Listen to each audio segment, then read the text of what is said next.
से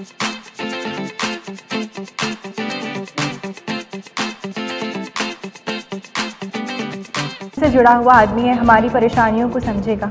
मुझे लगता है कि बहुत सारे ऐसे जो स्टूडेंट्स हैं, जो हमारे जो लिखने वाले जो लेखक हैं, उनको कहीं ना कहीं ये उम्मीद ज़रूर है, क्योंकि कुमार विश्वास की पहुंच अब राजनीति तक हो गई है, तो वो कुछ ऐसा हमारे लिए ज़रूर करेंगे कि एक नया प्लेटफॉर्म सामने आएगा। इसके बारे में अभी तक आपने क्या सोचा? नहीं, मैं देखिए सरकार में चूँकि मैं नहीं हूँ, सरकार को मैं जो सूचना दे सकता हूँ वो देता हूँ। जैसे जो एकेडमीज़ दिल्ली सरकार की चल रही हैं, उनमें आपको शायद पता हो, पहले जो हमारे लेखक कवि थे उनको मानदेय बहुत कम मिलता था पारिश्रमिक। 3000 रुपये में तो लाल किले में लोग कविता पढ़ने आते थे। मैंने उसको कहा इसको बढ़ाइए, तो फाइनेंस की एक लिमिट होती है, तो 15,000 किया गया, 5 गुना किया गया, अगले वर्ष वो और बढ़ाया जाएगा और उनके बजट भी बढ़े हैं।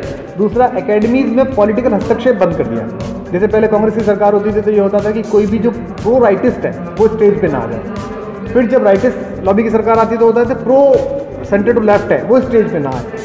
हमने पहली बार अपने मिनिस्टर को कहा कि क्या लिस्ट बनेगी, किसको बुलाया जाएगा, ये एकेडमीज़ तय करेंगी, आप इसमें बीच में नहीं आएंगे। वो क्या प्रोग्राम करेंगे वो एकेडमीज़ तय करेंगी, और वो एकेडमी सारी स्वायत्त हैं। उनमें ऐसे ऐसे लोग हैं जिनका किसी पॉलिटिकल पार्टी से कोई मतलब नहीं है, उसकी जो गवर्निंग बॉडी है उसमें भी।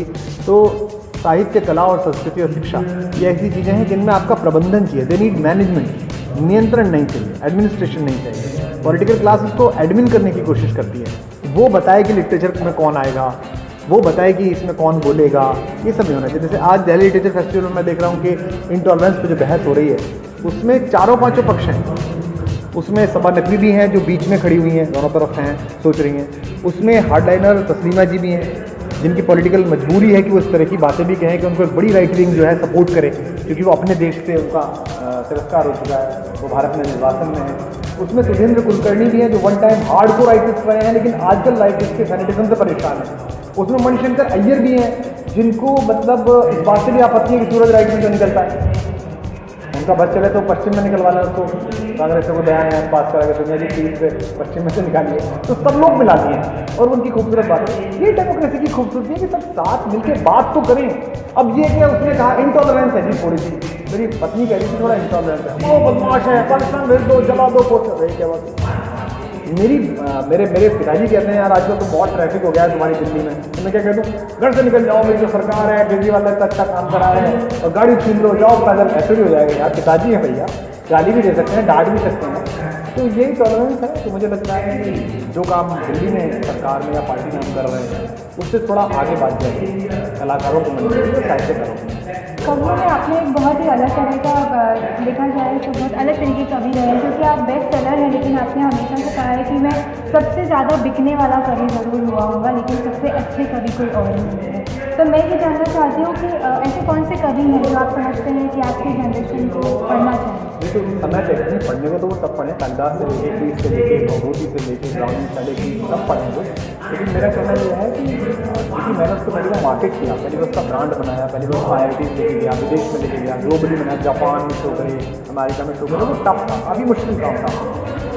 अगर आज अरिजीत है ना, वो अगर 50 लाख रुपये लेता है तो इसलिए ले पाता है कि AR रहमान 2 करोड़ रुपये चार्ज कर। लेकिन अगर मैं 1 लाख रुपये मांग रहा था तो मेरे तो खानदान का सबसे बड़ा ही 11,000 रुपये ले रहा था, आदरणीय गोपाल दास नीरज जी, जिनको फिल्मफेयर मिल चुके थे। तो कोई मुझसे पूछा तुझे किस बात के 1 लाख रुपये भाई, तो मुझको वो पूरा शो पैकेज करना पड़ा, लाफ्टर, ठहाका, बातचीत, जुमले, क्रिस्प, नई चीज़ें, और फिर पोइट्री बीच में थोड़ी सी।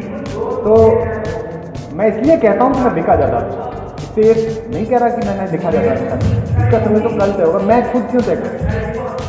मैक्सिमम पोइट्री में क्या हो रहा है, आप खुद ही लिखते हैं, खुद ही अपने बारे में धारणा बना रहे हैं। मैंने किताब लिखी, आपने समीक्षा लिखी, आपने किताब लिखी, फिर मैंने समीक्षा लिखी, वही 500 लोग हैं, वो एक दूसरे के साथ खेलते रहते हैं, बैडमिंटन के अलग अलग ग्रुप बना के। मैंने तो लिखी, गाई। अब हैदराबाद का नायडू जो IIT खड़गपुर में पढ़ता है, स्क्रीन फेस्ट सुनने आया था, उसने पहली बार देखा, उसने कहा अरे यार बहुत अच्छा। बंगाल का भट्टाचार्य लड़का, उसने देखा, बोले बहुत अच्छा यार। कश्मीर की एक घर लड़की, उसने सुना, उसने कहा वेरी और बड़ा अच्छा। तो मैंने वो दायरा बढ़ाने की कोशिश की, और मेरा मन है कि ये बात तब पूरी होनी चाहिए जब ब्राज़ील की लड़कियां ऐसे गाएं। और अभी मुझे वियतनाम की लड़कियों ने कोई दीवाना कहता है कि वीडियो भेजा गाते हुए, उनको कम समझ में आया, उनको किसी इंडियन दोस्त ने समझाया कि हमारा पोइट है ये कहना चाह रहा है, उनको उसकी फील बहुत अच्छी लगी। तो उन्होंने उसको वीडियो करके वी लव यू कुमार विश्वास भेजा, मैंने फेसबुक पोस्ट भी किया। तो अच्छा लगा कि हम तो बहुत एनरिके गाते रहे, somebody loves you somebody, हमें भी तो कोई गा ले, हिंदुस्तान का भी तो कोई कवि चला जाए। तो एक कवि गया तो ठीक है, बाकी मुझसे अच्छे हैं लोग और मुझसे अच्छे आएंगे। मैं ये मानती हूँ कि एक कवि जो है वो बहुत जल्दी दिलों तक पहुँच पाता है लोगों के। मैं चाहूँगी कि आप 4 लाइनें बोले पठार सिंह पर जो हुआ है उसके बारे में, ताकि अहिंसा को जड़ तक हम काट सकें। और मैं एक शेर सुना देता हूँ, तनवीर गाजी का एक शेर है कि ये कैसे लोग हैं जो बम बनाते हैं, ये कैसे लोग हैं जो बम बनाते हैं, इनसे अच्छे तो कीड़े हैं जो रेशम बनाते हैं।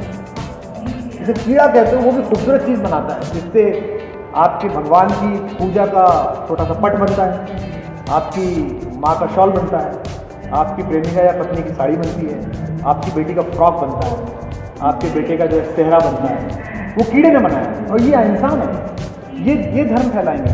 तो ये बेसिकली कीड़े से भी बदतर जाती है जो ये कर रही है, और इसका कभी ना कभी फल नहीं मिलेगा। तो एक आखिरी सवाल, ऑडिबल फॉर्मूले का एज अ कॉमन मैन कितना सफल मानते हैं?